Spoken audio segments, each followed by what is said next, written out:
We are RJ and Jean Hernandez, and we are the parents of Emmy is our oldest, and Sophie is our middle one, and then Hartley is the baby. They all love to play soccer. It was a Monday soccer practice day for our older daughter, Emmy. We got to soccer practice, and Emmy went out and started practicing while we were in the car. And it was a nice day outside, so they kept saying, Mom, please can we go outside? Please can we go outside? So I said yes. They were out there for about probably 10 minutes, and I see the ball kind of go to the right, and Hartley is the first one chasing it. When they got out of range of my eye, I then heard screaming.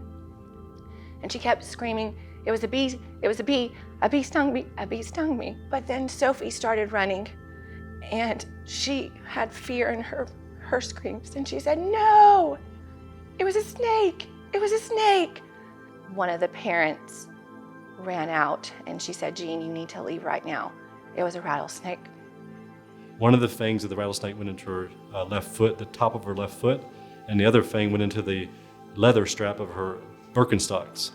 So she was rushed to the ER by her mother in a private car.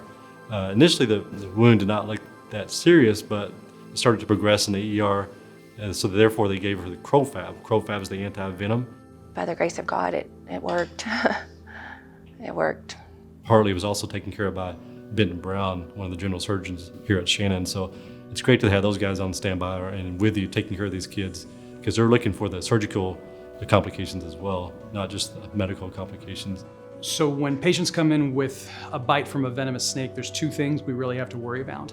Number one has to do with the venom itself, not just affecting the site, but the venom goes through the entire body and can affect specifically how your blood clots, so it can be a really devastating injury. The other concern we have with snake bites has to do with the bite itself. You know, everybody kind of forgets that even without venom going in, the fangs of the snake can be covered in bacteria, tetanus. That's why it's so important, even if you're concerned that you don't have a venomous snake bite, that you get checked out. It's so important. Hartley remained in our hospital for about 5 to 7 days to watch for any progression or any wound infection. You could tell that she was in pain, especially just with the littlest thing of a sheet touching her leg, but I mean, she was pretty brave. She was very brave. So her pain led to decreased weight bearing. She didn't want to bear weight at all. So her extended her hospital stay, not because of the wound, but because of the severe pain. We ended up getting physical therapy involved both in the hospital and outpatient. So it took her about 3 to 4 weeks to start walking on her own again. They were very comforting to myself and my wife and our girls. I do recall giving Mom a hug, telling her you need to go eat, telling Dad, like, you need to take a step and go outside. And that is a huge thing as a pediatric nurse. You can't just focus on the child. You need to make sure that the family that's present is also taken care of. So now Hartley, a year later, she's thriving, no complications. You would never know that she had a rattlesnake bite. We often find the kids are a little more calm and collected about it than the adults can be sometimes. So Hartley was no exception. She was a trooper throughout the whole thing. The fact that her mother brought her here, she followed her instinct and said, we got to get checked out now. And Hartley was able to get quick care in the ER and continued care on the pediatric floor.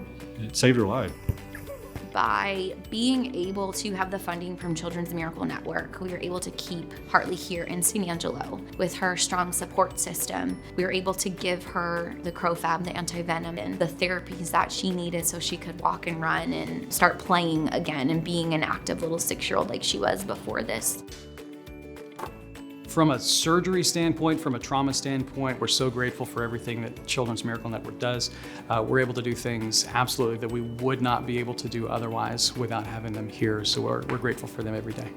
Please help support the Children's Miracle Network. And help a miracle like me.